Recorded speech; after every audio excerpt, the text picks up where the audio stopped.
We're all going back to the future because this is Tim. This is New York Giants Strike Talk, powered by Online Big Blue LLC. The Giants have signed 12 to the practice squad, and it's back to the future because a lot of the people that we're bringing in, bringing back, and bringing on over are some of the guys, are mainly the guys that we waived. Not a lot of surprises, I would say. There's going to be some people that are going to be excited because you got what's his name, Ryder Anderson back. You got Darren Beavers is back. Alex Cook is back. We got Danny DeVito returning, not to be confused with his brother Tommy DeVito. And I'm just joking. Of course, it's Tommy DeVito is coming back. You got the DB Green coming back. You got the linebacker Johnson, and you got Ryan Jones. We're added to the practice squad. Practice squad veterans. We're going to be, of course, Cole Beasley. Then you also have what's his name, Phillips. You have O'Shane Zimenez coming back. We're bringing back the kid from what's his name, the kid that we got over from the Lions, the cornerback that can't cover. If anyone gets a 2-yard step on him. So he's coming back. And also Mr. Fox is coming back as the practice squad exemption. It's interesting because I didn't know that, but an exemption player on a practice squad, according to league rules, is a player with no more than 2 accrued seasons, subject to limitations. Didn't know that. You're allowed to add 16 players, so I know it's going to be kind of curious to see who we're going to bring back. You figure Cole Beasley was coming back. He's still rehabbing from injury. I'm kind of surprised O'Shane Zimenez is back. You go out and you literally traded you did trade a pick for the booger. It's kind of a swap of a pick in the 2025 draft, but it is what it is. It's really nothing to be concerned about. But you bring the guy back that the booger is supposed to be replacing. So I thought that was kind of interesting. David Sills looks like he has gone over to.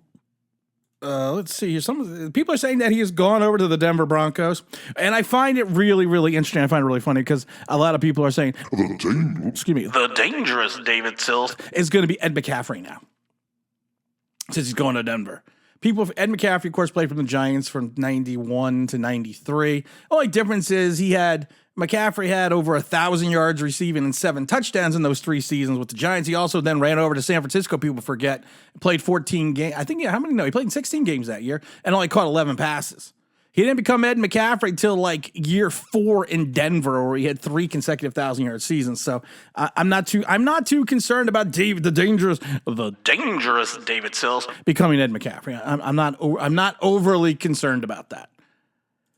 It's you look at this and it is what it is. You're bringing back guys that you knew were probably going to come back anyways. I don't think there's any shock. I think a lot of people will be happy about having the developmental quarterback in. I'm going to keep saying Danny DeVito now, and Tommy DeVito. It's good. It's good. You're keeping the core nucleus of the team. Will some other roster moves be made? I know there was some talk and speculation that we were going to sign the tight end from Philadelphia. I don't know if that has come to fruition yet. I don't see that. But, we never gave a really full assessment of the roster breakdown for the Giants.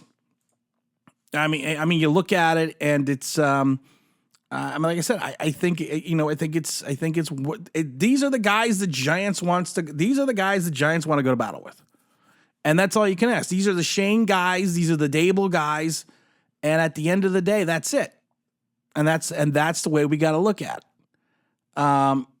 And I'm kind of curious to see, how this season plays out with the guys we're bringing back. And you're bringing in some new talent. You got Paris Campbell sitting there.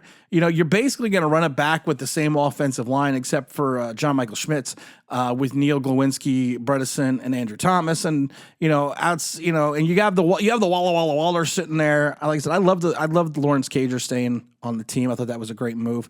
Will the Giants go out and try to find that swing tackle to get rid of Matt from Connecticut? I hope so. And I'm just going to say this, and I'm just going to say it over and over again. I think it's just one of those things that it's you need to find some consistency, and I'm hoping that we find the consistency with Shane. I think we have been doing that. It looks like also Hyatt is switching to 13. It doesn't bug me. It's an Odell number. The Dangerous David Sills wore the number. I don't care. I feel bad for the people that went out and bought the jerseys. But he's got the 13 on now. I'm watching some film on, he's also, I find it funny though, because Art Stapleton posted something on Twitter, and it's a picture of Hyatt doing a kind of a one-handed catch in the corner of the ends, or not the corner of the ends, in the front of the end zone, kind of OBJ-esque. Does it bother me? No. Why would it bother me? Who cares? He's wearing 13. A number is a number, and that's all it is. I don't like Simmons, though, wearing 19, though. We have people that have changed the numbers. Hyatt's going to 13. Simmons is going to 19. Banks is going to 25, which I don't have a problem with. You got Owens going to 39. You got Boogie going to 45. I don't. Like I said, the only one I don't like is 19. I never liked the 19 on the Giants.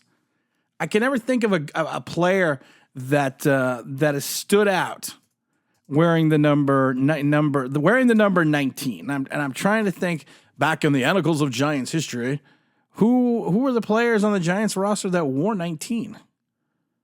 I mean, you think I'm trying to think here. I mean, yeah. What's this? Corey Coleman. I think he wore 19 at one point. You had the kid Mix wore 19. Travis Rudolph wore 19. The dangerous Joe Webb. I remember he was 19. You go back to the 30s. I remember Red Wolf was 19. But those are the big ones I can think of that have the vaunted number 19 on for the New York Giants. It's not like we have someone sitting there going, wearing Johnny, having 19 as a Johnny Unitas number. So I'm just not a big fan of the number 19. Also want to give a big shout out to the Giants organization. I've been invited to do the flag ceremony, the opening. It's on the September 10th game. It's also the 9/11 remembrance night also at MetLife. So I've been invited to go on the field and do the flag ceremony for the opening game against Dallas Cowboys. I think it's a great honor. I'm glad I was offered the opportunity to do it. So I'm so excited to go out there on the field. So hopefully we'll get to see a lot of people also that are going to be attending the games. I think that's going to be a lot of fun. And like I said, it's I'm glad we brought you brought a lot of guys back. You brought a lot of continuity back. You brought up a lot of things that are people that are familiar with the New York Giants. The Giants were awarded no waiver claims and had no players claimed. So, I mean, it is what it is. You take it for what it is. We don't even know if the Giants even put in a waiver claim. But, hey, listen, at the end of the day, this is exciting. We're ramping up. We're getting closer to football. And I'm excited to be here. I'm excited to be here all season long. Don't forget, we'll be tuning in for every Sunday for Sunday Giant with R0B. And don't forget, we'll be doing that even on game day, even if I'm broadcasting from the parking lot, or depending if I'm doing something for the Giant organization, for the pregame opening or our halftime ceremony. So we'll see. But we're definitely going to have a lot of fun. Make sure you like the channel. Make sure you subscribe. Make sure you put up all the damn alerts for the channel so you know when we post a video. Because you know what? We want to have this conversation. We want to be open about the Giants. We want to talk about what's going on in a realistic format. And again, this is Tim. This is New York Giants Straight Talk. Don't forget to like. Don't forget to subscribe. Don't forget to ring that bell. You want to know why. That'd be awesome.